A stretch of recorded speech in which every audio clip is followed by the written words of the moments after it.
अचानक किसी ने जोर से दरवाजा खटखटाया और खटखटाते ही चला गया। बेचारी यशोधरा जी ने जब तक रसोई घर से निकलकर अपने आटा सने हाथ धोकर पोंछे तब तक तो लगातार दरवाजे की कुंडी खटकती रही।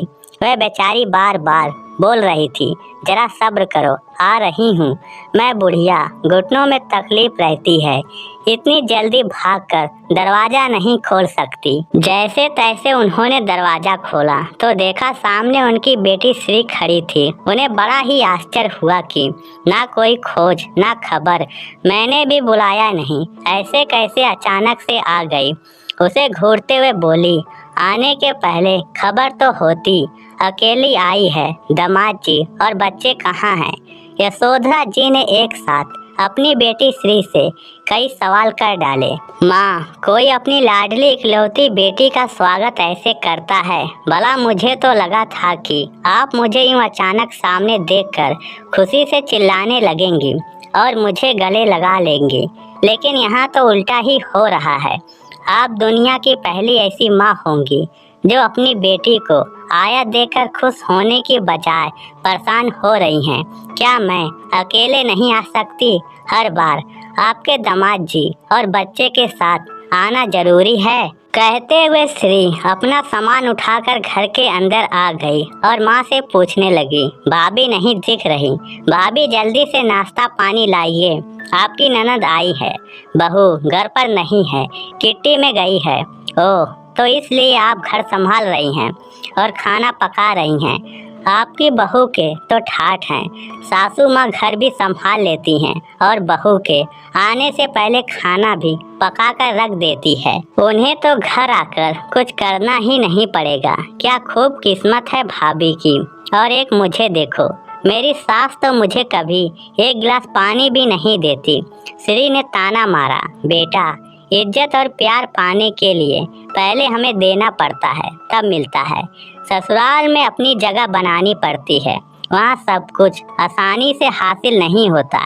तुम अपनी सासू माँ से एक गिलास पानी की उम्मीद कर रही हो।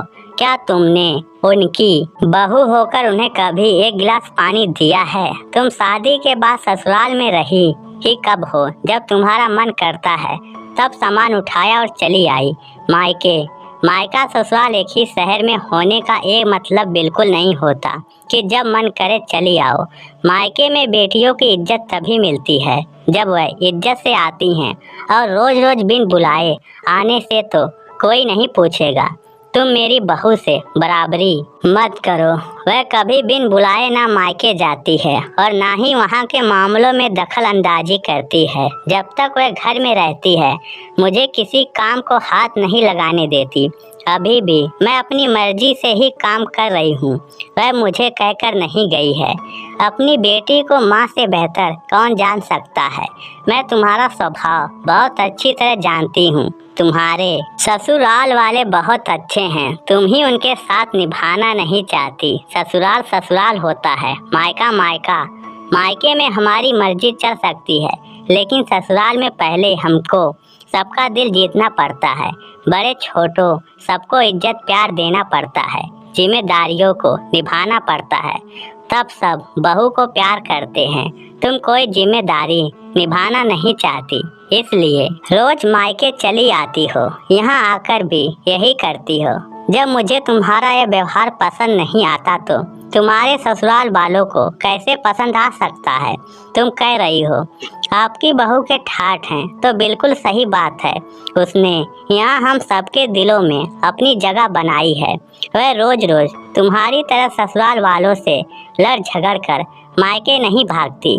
शायद इसलिए उसकी मायके ससुराल दोनों जगह इज्जत है। जब तक उसे बुलाया नहीं जाता वह कभी नहीं जाती। आज माँ ने खूब कसकर बेटी को उसकी नादानियों के लिए लताड़ लगाई, क्योंकि उन्हें लगा कि अभी उन्होंने उसे नहीं समझाया तो वह कभी नहीं समझेगी। तब तक बहू भी आ गई। अरे दीदी, आप कब आई?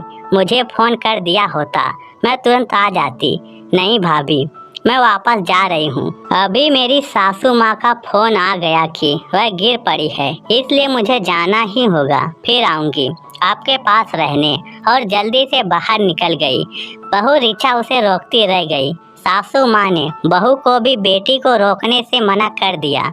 जाने दो बहू, पहले अपना घर संभाले, उसके बाद मायके आए।